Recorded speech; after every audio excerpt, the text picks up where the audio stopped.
Hi guys, welcome to my videos. So guys, the September study session has already started and many students have already arrived in Canada. And in this video, I'm going to discuss some of the issues these guys face. So this will help you if you are planning to come in future or if you have any similar plans.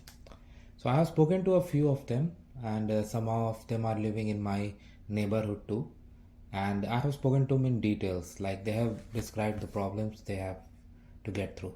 First of all, coming to Canada and studying is not a very cheap option. It's really expensive. We all know, be it flight tickets, be it cost of living, everything is very expensive.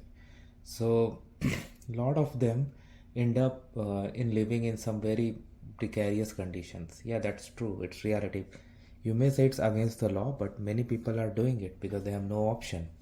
If you have heard the word rooming houses, that is what I am saying here. Like one house I see in my neighborhood where at least 15 to 20 students are living, and that's like 3 bedroom house and 15 to 20. So you can imagine how many are staying in a single room, and it's a combination of both boys and girls.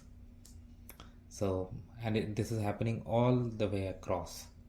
Many are struggling, but the reason is like although home sales have decreased in Canada, but because of that, rental properties are spiking up. So it's going to be very difficult for newcomers to rent a house for long duration, because as a student you are only allowed to work part time in most of the cases, and I think during holidays you are allowed to do full time, but that's something else. So it's very difficult for them to manage their expenses and still afford a house in their small income, and it is happening, and it really makes me feel bad for them, because and I feel myself lucky that I did not have to go through this pain. Then I see their daily life struggle, like uh, they go to their school, for their studies, their colleges.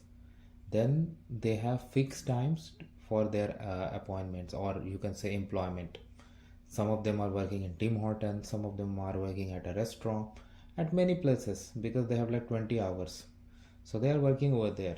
But like they do study, then work, study, work, like it's too much of exhausting schedule they go through. Some students and the point that makes me feel very bad, like it's happening although it's illegal, like many of these students are extremely exploited by their employers. Like they are being paid in cash, and they are working more than the allowed number of hours.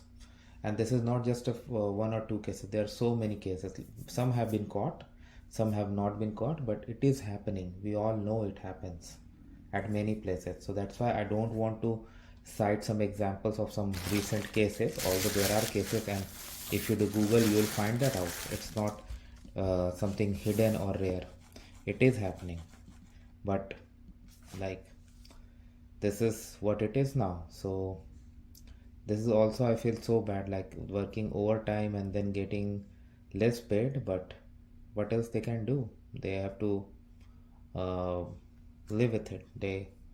I mean, everyone's circumstances are different, and it's very difficult to draw a boundary line. But what I'm saying here is not something that makes me good feeling. The only good feeling I get is that I know many people, those who came here as students and did tremendous struggle years ago, and now they are very much settled in their life. Some of them own their own houses, own cars, and they're really doing well in their life and making good amount of money.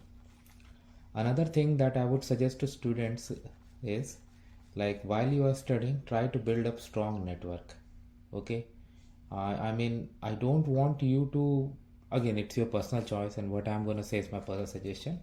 Like I see a lot of students doing aimless studies, like they do study and then once they get the open work permit, some of them join a grocery store, some of them join a pizza shop. While there is nothing wrong, and I'm not denouncing any of these activities, what is important for you is to, like, in case your target is to get to the PR, try to get something related to your field. Build up a strong network. For example, let's say if you are studying in IT and if you get a job in IT, okay, Then if you work in IT for a year, you might be eligible for CEC.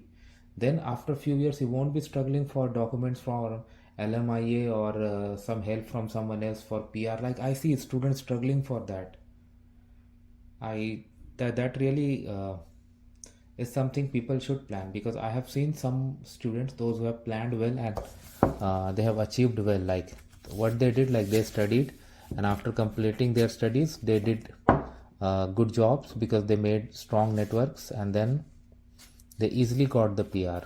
They are qualified, they applied. So it is really important. Like you need to plan in advance, because you don't know what's is gonna happen to you. So this is really well. I mean, this is really, they should plan. And again, inflation is really high in Canada. Things are very expensive and going up and up. So that is also hurts, especially to the people, those who do not make much money. So thanks for watching this, guys. I'll keep you guys updated whatever is happening. Thanks for watching.